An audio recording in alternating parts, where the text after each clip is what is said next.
পেঁয়াজ কেমন দাম ভাইয়া? পেঁয়াজ এটা 800 টাকা মূল, 20 টাকা কেজি। এটা কৃষকের পেঁয়াজের পাশের ভরিয়া পাড়ার পেঁয়াজ। কৃষক? হ্যাঁ, কৃষক। পেঁয়াজ কেজি লস, পেঁয়াজ কেজি তো লাভই নাই। কেন? তো লেবারের দাম বেশি, দাম কম, গাড়ি ভাড়া দিই, আমাদের তো কিছু থাকছে না। তাও দিল নিম্ন 1500 হলে তাও চলা যায়। 800 টাকা, একদম অর্ধেকেরও কম। অর্ধেকেরও কম, 700 টাকা করে বেশি না, 700 টাকা আপনি বেচলেন? আমি বেশি 700 টাকা করে। গাড়ি ভাড়াই তো হবে না। কত বিঘি জমিতে পেঁয়াজ করছিলেন ভাই? 1 বিঘি জমি কত করে বিক্রি করলেন? 750। লাভ তো দূরের কথা, বিছনের খরচ একটু নেই। এইসব দামে পেঁয়াজ বিছনের খরচ আসে। সেদিন খড়খড়ি বাজারে গিয়ে শুনছিলাম কৃষকদেরকে তাদের উৎপাদন খরচের অর্ধেকেরও অনেক কম মূল্যে পেঁয়াজ বিক্রি করে দিতে হচ্ছে। আজকে সরাসরি কৃষকের মাঠ থেকে কৃষকের অভিজ্ঞতা জানতে যাচ্ছি।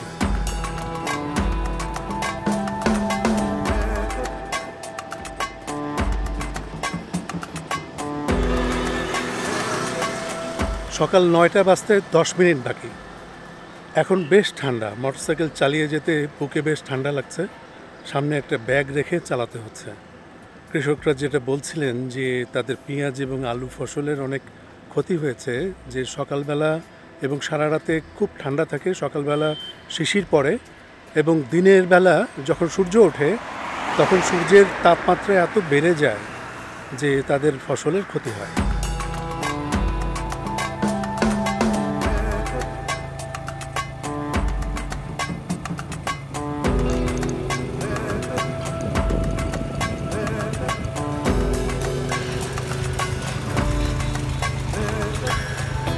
খড়খড়ি বাজারে প্রতিনিয়ত কৃষকদেরকে পেঁয়াজ নিয়ে আসতে দেখে মনে করেছিলাম যে কৃষকরা পেঁয়াজ তোলা শুরু করে দিয়েছে।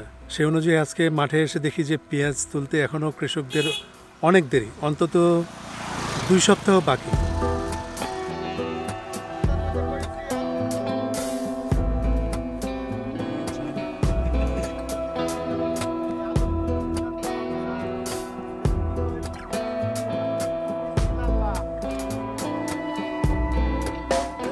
এখন আলু তো থোয়ার জায়গা পাইছিনি ভাই, স্টোরে তো জায়গা পাইছিনি। এখন ধরেন বাড়িতে লিজাইছি, বাড়িতে লিজে একটা ঘরে জায়গাতে রাখছি। এখন কি অবস্থা করব এখনো তো কোনো সিদ্ধান্ত নিতে পারেনি।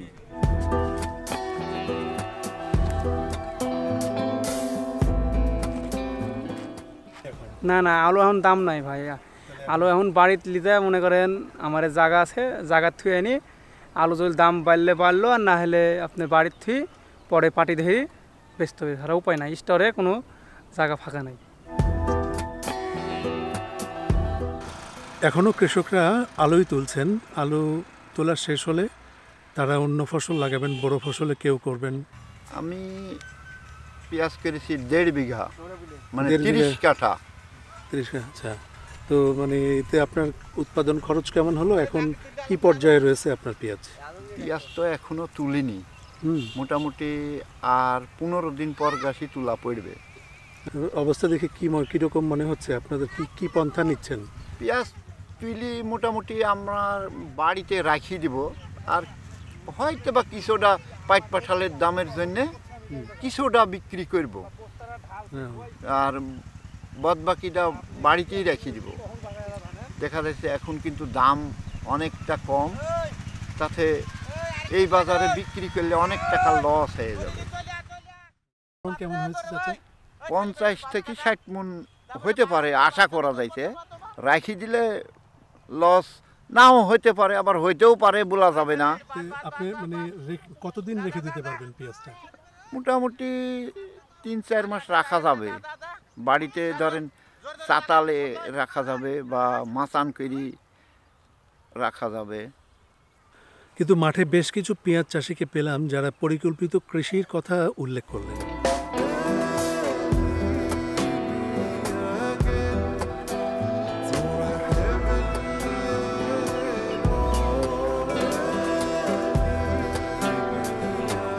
এই জায়গাটার নাম বড় মল্লিকপুর। এখানে সেলিম ভাই তার পেঁয়াজের জমিতে কাজ করছেন, আর পিছন দিকে ওনার পিতামাতা, বাবা মা রসুনের জমিতে কাজ করছেন। আপনার এই জমি টেন্ডার নিতে কত খরচ পড়ছে? এটা হলো 22,000 টাকা বিঘি। এর মধ্যে পেঁয়াজ কতটুকুতে করছিলেন? এবার 5 কাঠার মতো করেছে, এটা বেশি করিনি। এবার দাম এবার জানি যে আবহাওয়া খারাপ, দাম কম যাবে, এর লাগে আমি বেশি করিনি। আমি বেশি করি কিন্তু এবার কম আপনি করি। কিভাবে বুঝলেন যে এবার দাম কম যাবে? এই জিনিসটা বোঝা যায়, আবহাওয়া বোঝা যায়। মানুষ যে হারে মনে করেন এই যে পেঁয়াজের বিচি কিনেছে, হ্যাঁ। ওই পেঁয়াজের বিচি 5,000, 6,000, 7,000 মানুষ কিনেছে। ওই যে ভিতরে একটা আমার আতঙ্ক সৃষ্টি হয়ে গেছে। ওই ভয় আমি বেশি করিনি, আমি নিজে ইয়া করেছি, কদম করি নিজেই পেঁয়াজ লাগাচ্ছি। নিজে একটু মনে করেন খাই আলু লাগাচ্ছি, দেশি আলু লাগাচ্ছি, হ্যাঁ। একটু রসুন লাগাচ্ছি, একটু হলুদ করেছি, একটু ধনি লাগাচ্ছি, এই ঘিরে আমার সংসার চলে। আবার যে ধান ভাঙাচ্ছি তেলের, এভাবে চলে আল্লাহ দিল্লাহ। আমার কিনে খাওয়া লাগে খালি আদাটা, এই জিরিটা, এগুলি। উনি ওনার বাড়িতে আছে এক স্ত্রী এবং 3 মেয়ে এবং তার পিতামাতা, এই তার পরিবার। উনি পেঁয়াজের চাষ করে এবার বলছেন যে পেঁয়াজের চাষে তার খুব একটা লাভ হবে না। উনি আশা ছেড়ে দিয়েছেন পেঁয়াজের ওপর থেকে, কিন্তু মানে জীবনের ওপর থেকে আশা ছাড়েন নাই। উনি করতেছেন কি, যে এই পেঁয়াজের মাঠে কচু লাগাচ্ছেন, এক রকমের কচু লাগাচ্ছেন, যেটা উনি পানসে কচু বলতেছেন। এটা বাজারে 30-40 টাকা করে পিস বিক্রি হয় না? তো এটা লাগাচ্ছেন। পাশাপাশি উনি পেঁয়াজের ক্ষেতে পুঁই শাক লাগাইছেন। এইভাবে উনি লসটা মেকআপ করার চেষ্টা করছেন। পাইনশি কত হাজারি, কত করে বিক্রি হয় বাজারে এটা? এটা ঠিক নাই। 20 টাকা, 30 টাকা, ভাগে বললে 40 টাকা ভাগে পড়ে যাবে, ভাগে পড়ে যা।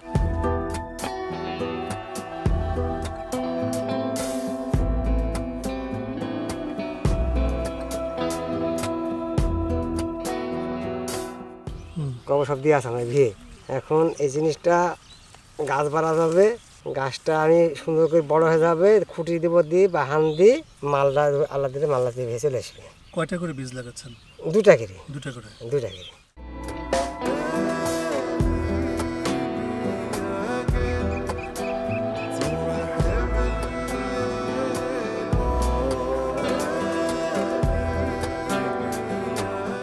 ও, লাঠিটা দিয়ে কি মাপ দিয়ে নিলেন? না, হ্যাঁ, মাপ দিলে। কত মাপ দিলেন?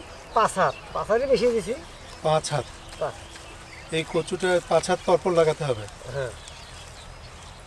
পেঁয়াজে তো আপনার অনেক খরচ, কত খরচ হয়েছিল? বিঘিতে না হলে মনে করেন 40-50 খরচ হবে। মানে খুব বেশি খরচ করেননি আপনি? আমি নিজে খাটি, নিজে খেটেছেন? নিজে খাটি, নিজে কিছু করি। আর যদি পাইট কিনে থাকে মনে করেন 70-80 হাজার খরচ পড়বে ও, আপনার বিঘিতে। আচ্ছা আচ্ছা। আর নিজে খাটি তো, হ্যাঁ। বাপ মার সাথে থাকে, আমার সাথে হেল্প করে আমার, ও, এর লাগে আমার একটু কম লাগে।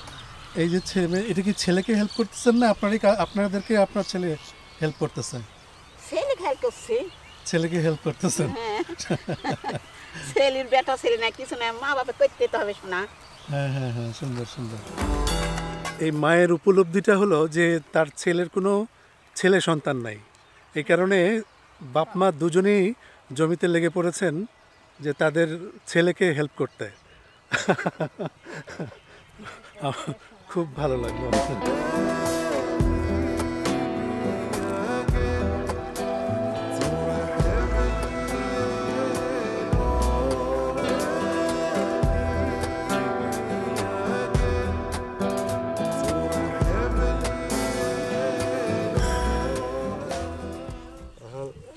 আপনার এই পেঁয়াজটা উঠতে আরো দেরি আছে?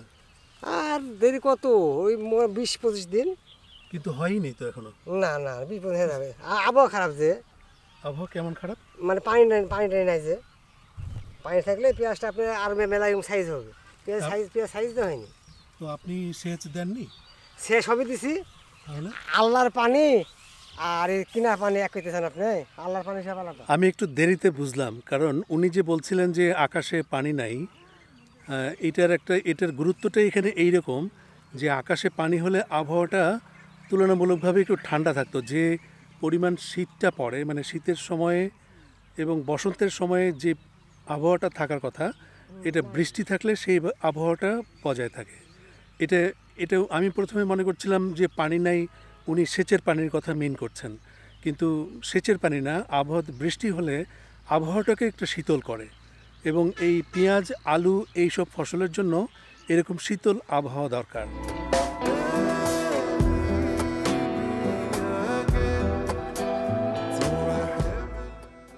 আমার কাছে মনে হচ্ছিল যে কৃষিটি আর ক্ষুদ্র কৃষকদের নেই, হাতে নেই। তারা প্রত্যেক বছর ফসল করবেন এবং লস করবেন, এটাই তাদের নিয়তি। কিন্তু এই সেলিম ভাইকে দেখেই আমার এই ধারণাটা একটু পরিবর্তন হলো যে উনি অনেক ক্ষুদ্র, ওনার জমি নাই, কিন্তু উনি যেটুকু জমি 2 বিঘা 3 বিঘা জমি লিজ নিয়ে কাজ করেন, কৃষি করেন। উনি যেভাবে স্মার্টলি প্ল্যান করে, পরিকল্পনা করে এবং চারিদিকে খেয়াল খবর রেখে কৃষি করছেন, তাতে করে আমার একটু আশা জাগলো যে অনেক ক্ষুদ্র চাষি, কারণ আমাদের ক্ষুদ্র চাষির সংখ্যা অনেক এবং এই ক্ষুদ্র চাষির সংখ্যাই অনেক বেশি আমাদের দেশে। কাজেই তার এই পরিকল্পনা করে কৃষি করার যে পদ্ধতি, এটা নিশ্চয়ই অনেকের কাজে লাগবে।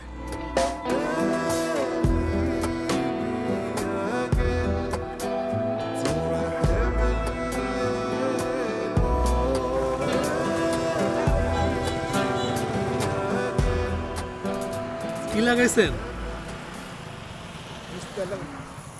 কি লাগিয়েছেন? হ্যাঁ, কি এটা? ধান আমার ধান? কি ধান? 63 ধান লাগিয়েছেন। 28 করিনি, 63 কেরিছি। বাহ, ভালো, খুবই ভালো। পেঁয়াজ, আলু বা ধান, আপনি যে কৃষি করেন না কেন বা যে কোনো কাজ করেন না কেন, আপনি যদি সঠিক পরিকল্পনা করে না করতে পারেন, আপনাকে ক্ষতির সামনাসামনি হতে প্রস্তুত থাকতে হবে। আমার চ্যানেলে কৃষি নিয়ে আরও অনেক ভিডিও আছে, সেগুলো দেখার জন্য আমন্ত্রণ জানাচ্ছি এবং আপনাদের অভিজ্ঞতাগুলো কমেন্টে আমাকে শেয়ার করার অনুরোধ জানাচ্ছি।